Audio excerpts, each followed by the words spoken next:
48% of projects fail to meet stakeholders' expectations. So, have you ever felt like managing stakeholders in an IT project is like herding cats? But you already know this. The theory of stakeholder management doesn't work in the real world.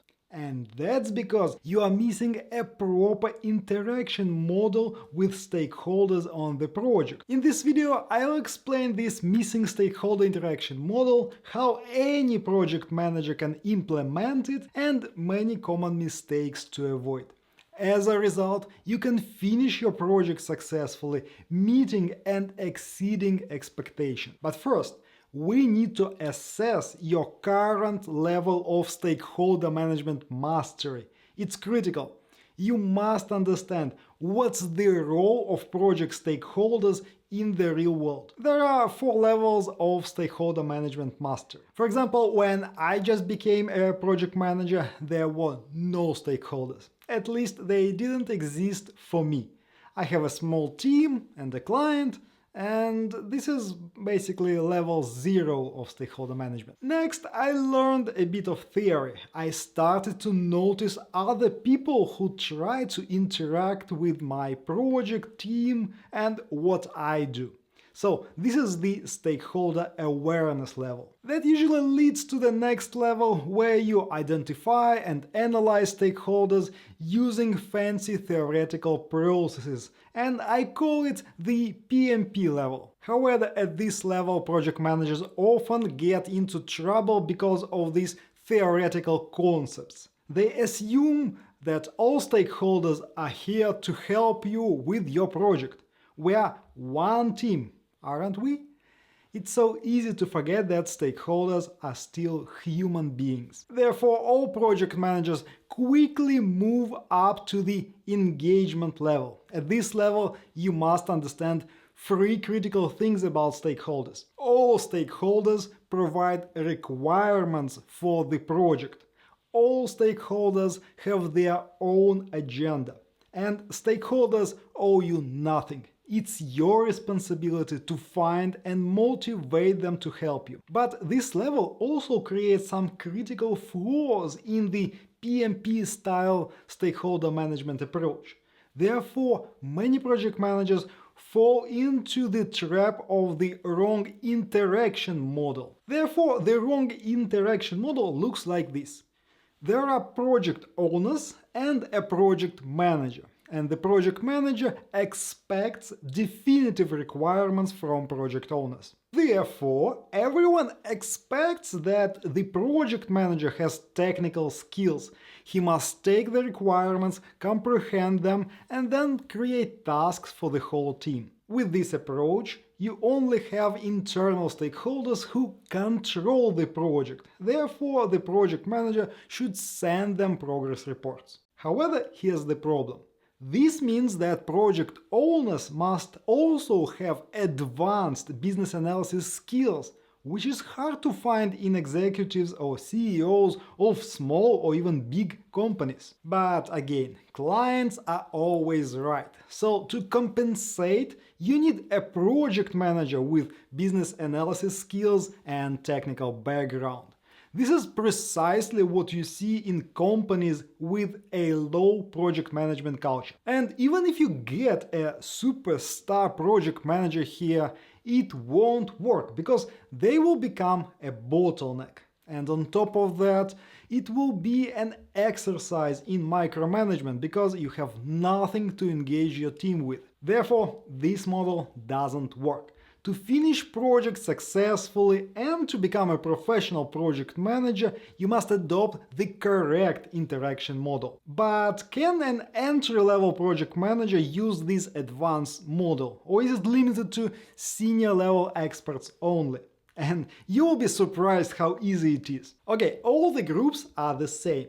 However, we ask project owners to provide only business needs and high-level requirements. And that's exactly why we call it stakeholder requirements. But now the project manager doesn't have all these technical or business analysis skills. what should they do? In this model, the project manager should organize the collaboration between the project team members and internal stakeholders to generate ideas and solutions for clients' business needs. When you have a solution, the project team should supply the detailed requirements. But now you might be thinking that the team doesn't have the business analysis skills. How do they generate high-quality requirements? That's where usually Agile and Scrum come into play. A user story is a simple form of requirements. And if you can break down a project to the level of a Scrum team, any team member can handle it. But if your product is more complex, you should definitely hire a dedicated business analyst. Otherwise, sorry, there is no silver bullet. You have to deal with it or suffer this additional workload yourself. But that's not the most critical part here. In the long run, you must show the requirements to the project owners. They should read them and confirm that these requirements will help achieve the business goal. That's exactly why you need to write these requirements in simple language. You need to explain complex technical terms in simple words, and you need to translate technical decisions into business ones. As you can see, it's a simple model that requires just one critical step. Encourage key stakeholders to provide high-level stakeholder requirements. Then the team develops solution requirements using their best knowledge and experience. Therefore, the stakeholder management theory you learn from PMP and other certifications now starts to make sense. You need to identify stakeholders because they provide requirements. You analyze them to discover their agenda and interest in the project. But you ask them to provide only the stakeholder requirements or the problem they try to solve. Therefore, you get the freedom to come up with the requirements that can provide a win-win solution. The better you know their real motivation, the easier it is to generate these requirements. And here is a critical mistake that many project managers make even in this model in stakeholder management. They think about the requirements to the product only, but that's most simple part. You need to understand that stakeholders will provide requirements to all aspects of project management approach. Things like how should you report your progress and when? What can or cannot be promised to customers? What technologies to use? What people should you hire or acquire for the project? Okay, you see, engaging stakeholders to provide you with requirements that they think will benefit their own goals is much easier than asking them to formulate the exact requirements, but on the technical level for the product or project management approach. Okay, here's another secret. Stakeholders believe they provide you with requirements that will benefit their own goals. However, their requirements are usually poorly formulated. That's why you must focus on discovering their goals and problems instead of concrete requirements. And obviously, getting those concrete requirements from stakeholders is much harder than understanding the problem they try to solve. But there is one thing I learned the hard way.